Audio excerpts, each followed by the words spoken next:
आज जो हम पाठ करने जा रहे हैं बच्चों, उसका नाम है लाल जूता।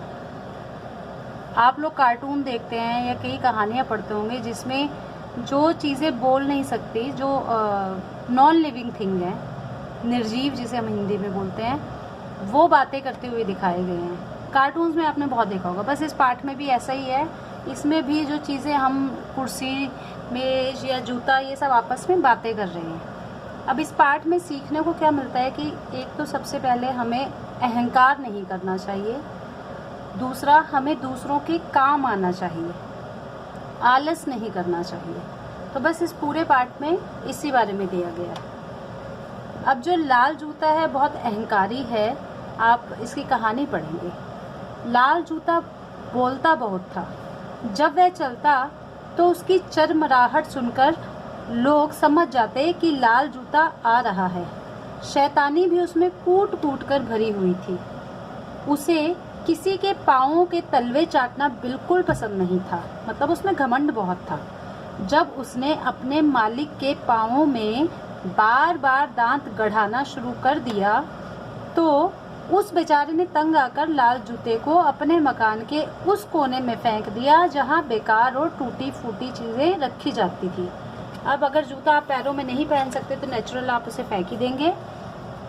अब तो लाल जूते की बोलती बंद हो गई। उसने सोचा, उसने कभी सपने में भी नहीं सोचा था कि उसे किसी कबाड़ खाने में पड़े पड़े सड़ना होगा। एक दिन वह गुमसुम होकर ना जाने किन विचारों में खोया हुआ था। अचानक उसके पास पड़ी हुई टूटी कुर्सी बोल पड़ी। अब कबाड़ खाने में है तो वहाँ सारी चीजें क्या होंगी जो बेकार हैं। तो टूटी कुर्सी बोल पड़ी, लाल जूते, कई दिनों से सोच रही हूँ कि तुमसे बात करूँ। आज बिना बोले रहा नहीं गया। तुम्हारा हाल देखकर मेरा कलेजा फटता है। मैं तो लंगड़ी हूँ, किसी काम के लायक नहीं रह गई हूँ, मगर तुम तो अच्छे भले हट्टे कट्टे और देखने में बहुत सुंदर हो। तुम यहाँ कैसे आ गए? यह जगह तो मुझ जैसी टूटी फूटी और बूढ़ी चीजों का आश्रम है। टूटी कुर्सी की ढांढस मतलब तसल्ली भरी बातें सुनकर लाल जूता बोला, दादी, तुमने जिंदगी भर दूसरों की सेवा की, सबको आराम पहुंचाया, मगर जब तुम्हारी टांग टूट गई तो तुम्हें यहाँ लाकर फेंक दिया। जब मतलबी लोगों की सेवा करने का यही इनाम मिलने वाला है तो क्यों बेकार जिंदगी बर्बाद की जाए। मैंने अकल से काम लिया और मैं पहले ही बेकार चीजों में नाम लिखाकर यहाँ चला आया। मैं खानदानी जूता हूँ। मेरे बाप दादे राजाओं और नवाबों के यहाँ बड़ी इज्जत पा चुके हैं। मेरी किस्मत खराब है जो मैं मामूली किस्म के लोगों के पल्ले पड़ गया। टूटी कुर्सी है सुनकर अवाक मतलब हैरान होकर लाल जूते का मुंह ताकने लगी।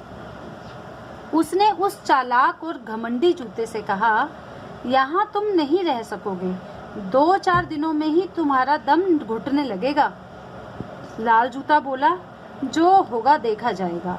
रोज की भाग दौड़ और हड्डी तोड़ मेहनत से तो जान बचेगी, मुझे इसी में संतोष है। मतलब एकदम आलसी। कई सप्ताह बीत गए। एक दिन एक चुहिया कहीं से आई। लाल जूता गहरी नींद में सो रहा था।